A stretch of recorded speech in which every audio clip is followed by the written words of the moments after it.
So I got another banger for you guys, something that people often overlook and often misdiagnose.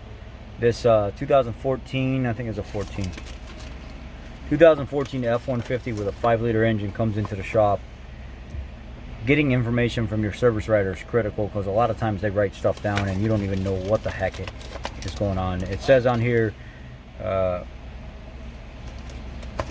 just leave it alone right now. It's fine the way it is right now. They'll often say stuff like, radiator blows air too loud, only blows air while driving. And I'm like, what? Go reconfirm all this stuff, man, because this doesn't make any sense.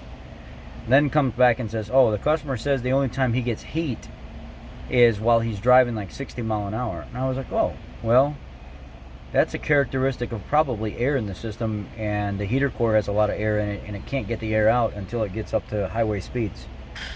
So sure enough, I put the heat and stuff on. There's no heat. I go out there, look at the reservoir. The reservoir is completely bone dry with just a little bit gurgling in the end of the hose. And these are notorious for the Y pipe leaking that goes to your reservoir. It's got a quick connect on it, and then it goes down to the thermostat housing. So you order the Y pipe and you order a new O-ring and you put everything back together, fill it up, and you're typically fine. No issues at all. Just make sure you don't have no coolant and stuff in your oil, which typically that's not the case.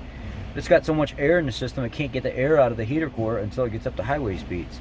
So I got there just now, dump a bucket of water in it, fill it back up, come back in the truck, and already it's warm. So be very conscious of this. This is a 5-liter with only heat at highway speeds. Low coolant level. Probably a leak somewhere. The Y pipe and the O-ring on the opposite side of the Y pipe. Just go to your parts people, go to your local Ford dealer, and check in with them. Now, I am going to go out here and look at this just to make sure, get all the air out of the system and stuff like that. This is just a quick video to tell you, no heat other than at highway speeds. Check your reservoir, make sure it's full, because typically 9 times out of 10 you got a little leak somewhere and you're just low on coolant and it's got too much air in the system and you got to bleed all that air out, and you can't get the air out of the heater core until you get to highway speeds.